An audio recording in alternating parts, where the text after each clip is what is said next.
ہر دوسرے تیسرے دن اس کی چوسنی اور فیڈر کا نپل بدلتے رہیں تاکہ بیکٹیریا اس میں پیدا ہی نہ ہو سکے. اور اگر اتنا افورڈ نہیں کر سکتی تو پھر دوسرا طریقہ یہ ہے کہ بچے کو اسٹیل کے برتن اور چمچ کے ساتھ دودھ پلائیں. جو ماں بچے کو اسٹیل کے برتنوں میں صاف برتنوں میں دودھ پلاتی ہے اس بچے کے پیٹ میں کوئی خرابی نہیں آتی. تو یا تو اپنا دودھ پلائیں یا اسٹیل کے برتنوں میں چمچ کے ساتھ دودھ پلائیں. اور اگر یہ بھی نہیں کر پاتی اور فیڈر چوسنی دینی پڑتی ہے تو پھر ہر دوسرے تیسرے دن اس کو بدلتی رہیں. ایک فیڈر مہینہ چلانا وہ تو بچے کے منہ میں بیکٹیریا کی ایک بریگیڈ فوج داخل کرنے کے مانند ہے. اب یہ بچہ بیمار ہوگا مگر قصور ماں کا ہوگا. معصوم بچے ہوتے ہیں، ماں باپ کی لا علمی اور لاپرواہیوں کی وجہ سے بیچارے صحت کی بجائے بچپن سے بیمار ہوتے ہیں، ساری عمر اس کمزوری کے اثرات ہوتے ہیں. اس لیے سب سے اچھا تو یہی کہ اپنا دودھ ہو جس کی برکتیں بھی ساتھ جا رہی ہوں. جب بچے کی پیدائش ہو تو بچے کی تحنیک کروانا سنت ہے کہ کسی نیک بندے کے منہ میں دی ہوئی کوئی کھجور ہو، چبائی ہوئی کھجور ہو یا کوئی شہد ہو تو ایسی کوئی چیز بچے کے منہ میں ڈالنا یہ اللہ کے نیک بندوں کا سلاوہ جب بچے کے منہ میں جاتا ہے اس کی اپنی اپنی برکات ہوتی ہیں. چنانچہ یہ تحنیک کسی نیک بندے سے کروانی چاہیے. وہ مرد بھی ہو سکتا ہے، عورت بھی ہو سکتی ہے. اس کی ہم نے بڑی برکات دیکھی ہیں. اسی لیے جو حاملہ ہوتی ہیں بچیاں وہ پہلے سے ہی تحنیک کے لیے کچھ نہ کچھ تیار کروا کے رکھ لیتی ہیں. موقع پہ تو کہیں نہیں بھاگا جاتا. تو اس لیے اس کا بھی خاص خیال رکھنا چاہیے. تحنیک کروانے کے بعد بچے کے دائیں کان میں اذان اور بائیں کان کے اندر اقامت کہی جاتی ہے. یہ اللہ رب العزت کا نام ہے جو اس بچے کے دونوں کانوں میں لیا جاتا ہے. سبحان اللہ. چھوٹی عمر میں بچہ ابھی سمجھ بوجھ نہیں رکھتا مگر اللہ نے اس کے کانوں میں اپنی بلندی اور اپنی عظمتوں کے تذکرے کروا دیے. ایک کان میں بھی اللہ اکبر کہتے ہیں، دوسرے میں بھی اللہ اکبر کہتے ہیں. گویا اللہ کی عظمت اس کو سکھا دی گئی. اور یہ بھی ایک میسج پہنچا دیا گیا کہ جس طرح دنیا کے اندر اذان ہوتی ہے پھر اس کے بعد اقامت ہوتی ہے تو اقامت کے بعد نماز پڑھنے میں تھوڑی دیر لگتی ہے، بالکل اسی طرح اے بندے تیری زندگی کی اذان بھی کہی جا چکی، تیری زندگی کی اقامت بھی کہی جا چکی، تیری زندگی نماز کی مانند ہے. اور نماز تو ہمیشہ امام کے پیچھے پڑھی جاتی ہے، ایک شرعی طریقے پہ پڑھی جاتی ہے. تو یہ میسج ہے تو اپنی زندگی کو بھی اپنی گزارنا چاہتا ہے تو شریعت کے طریقے کو اپنا لینا اور نبی علیہ السلام کو زندگی کی نماز کا امام بنا لینا. پھر تیری نماز قبول ہو جائے گی اور بالآخر تجھے قبر میں تو جانا ہی ہے. تو یہ ابتدا میں اللہ رب العزت کا پیغام اس بچے کے ذہن میں پہنچا دیا جاتا ہے. بزرگوں کی دعا تو جنت کی ہوا ہوتی ہے. اس بچے کا نام ہمیشہ اچھا رکھیں. اللہ رب العزت کو عبداللہ نام سب سے زیادہ پسند ہے، عبد الرحمان نام پسند ہے، عبد الرحیم نام پسند ہے. ایسے نام رکھیں قیامت کے دن جب پکارے جائیں تو اللہ رب العزت کو اس بندے کو جہنم میں ڈالتے ہوئے حیا محسوس ہو. اللہ تعالیٰ محسوس فرمائے کہ میرا بندہ میرے رحمت والے نام کے ساتھ ساری زندگی پکارا جاتا رہا، اب اس کو میں جہنم میں کیسے ڈالوں. ایسا نام ہونا چاہیے. آج کل کی بچیاں وہ نئے نئے ناموں کی خوشی میں بے معنی قسم کے نام رکھ دیتی ہیں، الٹے سیدھے نام جس کا نہ ماں کے اس کے معنی کا پتا نہ کسی اور کو پتا، محمل قسم کے نام رکھ دیتی ہیں. یہ بچے کے ساتھ زیادتی ہوتی ہے. بچے کے حقوق میں سے ہے ماں باپ ایسا نام رکھیں کہ جب بچہ بڑا ہو اور اس نام سے اس کو پکارا جائے تو بچے کو خوشی ہو. یہ بچے کا حق ہے جو ماں باپ کے اوپر ہوتا ہے. اس لیے بچے کو اچھا نام ہمیشہ دیں. انبیاء کے ناموں میں سے نام دیں، صحابہ کرام کے ناموں میں سے نام دیں، اولیاء کرام کے ناموں میں سے نام دیں. ایک روایت میں آتا ہے جس گھر کے اندر کوئی بچہ محمد نام کا ہوتا ہے اللہ رب العزت اس نام کی برکت سے سب اہل خانہ کو جہنم کی آگ سے بری فرما دیتے ہیں. تو محمد کا نام، احمد کا نام بہت پیارا. ہمارے مشائخ تو 10 نسلوں تک باپ کا نام محمد، پھر بیٹے کا نام محمد، پھر اس کے بیٹے کا نام محمد، پھر اس کے بیٹے کا نام محمد۔ یہ نام اتنا پیارا تھا کہ 10 نسلوں تک یہی نام چلتا چلا جاتا تھا۔ لیکن آج کل اس نام کو رکھ تو دیتے ہیں، ساتھ کوئی دوسرا لفظ لگا دیتے ہیں اور نام زیادہ دوسرا مشہور ہوتا ہے۔ مثلا محمد اویس نام رکھا، اب اویس زیادہ مشہور کر دیا، محمد کا نام کوئی جانتا بھی نہیں۔ اس لیے محمد نام اللہ رب العزت کو پیارا ہے، احمد نام قرآن میں ہے، اللہ رب العزت کو پیارا ہے۔ چاہے تو محمد احمد نام بھی رکھ سکتی ہیں، بہت پیارا نام ہے۔ عبداللہ رکھ سکتی ہیں، عبداللہ ابراہیم رکھ سکتی ہیں۔ اللہ کے نیک بندوں، اللہ کے اولیاء، اللہ کے جو پیغمبر علیہ السلام ہیں، ان کے ناموں پہ اپنے بچوں کے نام رکھیں تاکہ قیامت کے دن انہی کے ساتھ ان کا حشر ہو جائے اور اللہ رب العزت کی رحمت ہو۔ بچیوں کے نام بھی اسی طرح جو ہے صحابیات کے ناموں پہ رکھیں، ام المؤمنین کے ناموں پہ رکھیں، نبی علیہ السلام کی بیٹیوں کے ناموں پہ رکھیں۔ بچیوں کے نام بھی اچھے رکھیں، ایسے نام نہ رکھیں کہ جن ناموں کا کوئی مطلب بھی نہ ہو۔ بہرحال اس بات کا بھی خاص خیال رکھیں، جب بچے کی ولادت ہو 7ویں دن عقیقہ کرنا سنت ہے۔ بیٹے کے لیے 2 بکرے اور بیٹی کے لیے 1 بکرا، یہ خوشی کا اظہار ہے۔ خود بھی اس کو کھائیں، رشتہ داروں کو بھی کھلائیں، غرباء کو بھی دیں، یہ اس کے لیے ہر طرح کی اجازت ہوتی ہے جب بچے کی ولادت ہو جائے۔ اب ماں نے گھر کے کام کاج بھی کرنے ہوتے ہیں، عبادت بھی کرنی ہوتی ہے، تو جب بھی عبادت کے لیے بیٹھے ہمیشہ اس کو چاہیے اپنے بچے کو اپنی گود میں لے کر بیٹھے اور پھر اللہ رب العزت کا قرآن پڑھے۔ آپ کے قرآن پڑھنے کی برکتیں آپ کے بچے کے اندر اس وقت اتر جائیں گی۔ چنانچہ ایک مشہور واقعہ ہے، ایک ماں باپ نے اپنے بچے کو مدرسے میں داخل کیا، بچے نے پڑھنا شروع کیا، کچھ عرصے کے بعد باپ مدرسے میں پہنچا، میں اپنے بچے کی کارکردگی کا جائزہ لوں تو قاری صاحب سے پوچھا، انہوں نے بتایا کہ اس بچے نے 3 پارے تو اتنا جلدی حفظ کر لیے، ہمیں یقین نہیں آتا، ایسے لگتا ہے کہ جیسے یہ پہلے سے حافظ تھا۔ 3 پاروں کے بعد پھر اس نے عام معمول کے مطابق عام رفتار کے ساتھ سبق لینا شروع کر دیا۔ تو خامد نے یہ بات آ کر اپنی بیوی کو بتائی تو یہ سن کر بیوی مسکرا پڑی۔ خامد نے پوچھا اس میں مسکرانے والی بات کون سی ہے؟ وہ کہنے لگی بات یہ ہے کہ میں 3 پارے کی حافظہ ہوں، جب بھی میں پڑھنے بیٹھتی تھی میں بچے کو گود میں لے کے بیٹھتی تھی اور بار بار 3 پاروں کی تلاوت کرتی تھی، ان 3 پاروں کا نور میرے بیٹے کے سینے میں اتر گیا تھا، یہ اس کی برکت ہے۔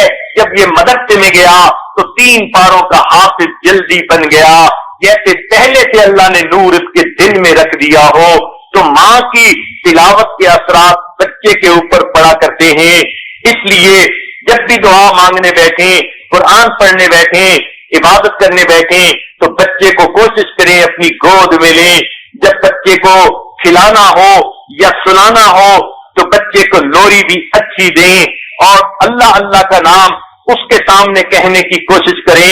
حدیث پاک میں آتا ہے کہ جس ماں نے یا باپ نے بچے کی تربیت ایسی کی کہ اس نے بولنا شروع کیا اور اس نے سب سے پہلے اللہ کا نام زبان سے نکالا، اللہ تعالیٰ اس کے ماں باپ کے پچھلے سب گناہوں کو معاف فرما دیتے ہیں۔ اب یہ کتنا آسان کام ہے لیکن بچیاں اس طرف توجہ نہیں دیتی، کئیوں کو تو پتہ ہی نہیں ہوتا۔ تو بچوں کے سامنے ابو اور امی کا لفظ پہلے نہ کہیں، ہمیشہ اللہ کا لفظ کہیں، بار بار اللہ کا لفظ کہیں۔ جب آپ اللہ کا لفظ کہیں گی اور جو بھی اٹھائے اس کو تلقین کریں کہ وہ بچے کے سامنے فقط اللہ کا نام لیں۔ جب بار بار اللہ اللہ اللہ کا لفظ لیں گی تو بچہ بھی اللہ ہی کا لفظ بولے گا۔ علماء نے لکھا ہے کہ حرکات 3 ہوتی ہیں، ایک فتح، ایک ضمہ اور ایک کسرہ۔ اس میں سب سے آسان چیز جو بولی جا سکتی ہے اس کو فتحہ کہتے ہیں، یہ سب سے زیادہ اخف الحرکات ہے، اس لیے پیش اور دیر کا لفظ لینا وہ بچے کے لیے مشکل ہوتا ہے، زبر کا لفظ لینا آسان ہے۔ تو اس سے بھی معلوم ہوا کہ اگر اللہ کا لفظ لیا جائے گا تو یہ بچے کے لیے سب سے آسان لفظ ہے جو بچہ سیکھ سکتا ہے، اور اس پر انسان کو اللہ کی طرف سے انعام بھی ملے گا کہ بچے نے اللہ کا نام پکارا، ماں باپ کے پچھلے گناہوں کی مغفرت ہو گئی۔ تو بچے کے سامنے کثرت کے ساتھ اللہ کا نام لیتی رہیں، اور اگر اس کو سلانا پڑے تو اس وقت لوری بھی اس کو ایسی دے کہ جو پیار والی ہو، نیکی والی ہو۔ پہلی وقت کی مائیں اپنے بچوں کو لوری دیتی تھی، حسبی ربی جل اللہ ما فی قلبی غیر اللہ نور محمد صلی اللہ لا الہ الا اللہ۔ یہ لا الہ الا اللہ کی ضربیں لگتی تھی تو بچے کے دل پہ اس کے اثرات ہوتے تھے، مائیں خود بھی نیک ہوتی تھی۔ اس کے دو فائدے، ایک تو ماں کا اپنا وقت ذکر میں گزرا، اور دوسرا بچے کو جو ہے اللہ کا نام سننے کا موقع ملا، لا الہ الا اللہ کی ضربوں کے اس کے دل پر اثرات ہو۔ اور اگر اس کے علاوہ بھی کوئی لوری کہنی ہو تو وہ بھی نیکی کے پیغام والی ہو، نیکی کی باتوں والی ہو۔ ہماری عمر اس وقت 50 سال ہو گئی، لیکن بچپن کے اندر جب ماں لوری دیتی تھی تو جو الفاظ وہ کہا کرتی تھی، بہن وہ الفاظ سناتی تھی کہ اس الفاظ سے لوری دیتے تھے۔ اب عجیب بات ہے، ایسے الفاظ وہ نقش ہو گئے، 50 سال کی عمر میں بھی یوں محسوس ہوتا ہے کہ لوری کے الفاظ کانوں میں گونج رہے ہیں۔ ماں کہتی تھی اللہ اللہ لوری دودھ بری کٹوری، زلفی دودھ پیے گا نیک بن کر جیے گا۔ شاید یہ ماں کی وہ دعائیں ہیں۔ اللہ رب العزت نے نیکوں کے قدموں میں بیٹھنے کی جگہ عطا فرما دی۔ آج 50 سال میں صدی گزر گئی، مگر وہ نیک بن کر جیے گا کے الفاظ آج بھی ذہن کے اندر اپنے اثرات رکھتے ہیں۔ تو اس لیے ماں کو چاہیے کہ اگر لوری بھی دے تو ایسی ہو کہ جس میں نیکی کا پیغام بچے کو پہنچ رہا ہو۔ بچے کا دماغ کیمرے کی طرح ہوتا ہے، ہر چیز کا عکس محفوظ کر لیتا ہے۔ اسی لیے حکماء نے لکھا ہے کہ بچہ چھوٹا بھی صحیح، ماں کو چاہیے بچے کے سامنے کوئی بے شرمی والی حرکت نہ کرے، میاں بیوی کوئی ایسا معاملہ نہ کرے کہ یہ بچہ چھوٹا ہے اس کو کیا پتا۔ وہ اگرچہ چھوٹا ہوتا ہے لیکن اس کے ذہن کے بیک گراؤنڈ کے اندر یہ سب مناظر نقش ہو رہے ہوتے ہیں۔ اس لیے اس کا بڑا خیال رکھیں۔ بچے کا ایمان مضبوط کرنے کے لیے ماں کو چاہیے کہ کوشش کرتی رہے۔ اگر کبھی بچہ بڑا ہو گیا اور اس کو کوئی ڈرانے کی بات آئی، کبھی کتے بلے سے نہ ڈرائیں، کسی اور جن بھوت سے مت ڈرائیں۔ جب بھی کوئی بات ہو بچے کے ذہن میں اللہ کا تصور ڈالیں، بیٹا اگر تم ایسے کرو گے اللہ میاں ناراض ہو جائیں گے۔ اب جب آپ یوں پیار سے سمجھائیں گی اللہ میاں ناراض ہو جائیں گے تو وہ پوچھے گا کہ اللہ میاں کون ہے۔ اب آپ کو اللہ رب العزت کا تعارف کروانے کا موقع مل جائے گا۔ آپ تعارف کروائیں، اللہ میاں وہ ہے جس نے آپ کو دودھ عطا کیا، اللہ میاں وہ ہے جس نے آپ کو سماعت دی، بصارت دی، جس نے آپ کو عقل عطا کی، جس نے مجھے بھی پیدا کیا، آپ کو بھی پیدا کیا، ہم سب اللہ کے بندے ہیں۔ جب آپ اللہ کی ایسی تعریفیں کریں گی اور اس کے انعامات پر تذکرہ کریں گی تو بچپن سے ہی بچے کے اندر یہ مکان ہوں گے، ایسے زندگی ہوگی، ایسے سارا کچھ ہوگا۔ جب میں نے ساری باتیں بچے کو سنائی تو بچہ غور سے سنتا رہا، بہت چھوٹا تھا۔ جب اس نے ساری باتیں سن لی تو سننے کے بعد کہنے لگا ابو ہم پھر جنت میں کب جائیں گے۔ مجھے اتنی اچھی اس کی بات لگی کہ دیکھو بچے کو جنت کی باتیں سنائی، ابھی سے پوچھ رہا ہے کہ ابو ہم پھر جنت میں کب جائیں گے۔ ابھی سے اس کو انتظار اور شوق نصیب ہو گیا۔ تو ماں کو بھی چاہیے اسی طرح بچے کے دل میں نیکی کے اثرات ڈالے اور اس کے دل میں ایمان اللہ کے ساتھ مضبوط کرے، صبر سے کام لے۔ اگر بچے سے کوئی غلطی بھی ہو جائے، ذرا سی غلطی پر ڈانٹ ڈپٹ کرنے بیٹھ جانا یہ اچھی ماؤں کی عادت نہیں ہوتی۔ بچے کو عزت کے ساتھ ڈیل کریں۔ اگر آپ نے بچے کو عزت کے ساتھ ڈیل کیا تو بچے کے اندر اچھی شخصیت پیدا ہوگی، اور اگر آپ نے بات پہ ڈانٹنا شروع کر دیا تو بچے کی صفات کھل نہیں سکیں گی۔ اس کی شخصیت کے اندر قائدانہ صفات کبھی پیدا نہیں ہوں گی۔ اس لیے بچے کی تربیت کرنا ماں کا اولین فریضہ ہوتا ہے۔ بچے سے غلطی ہو جائے، کوئی نقصان ہو جائے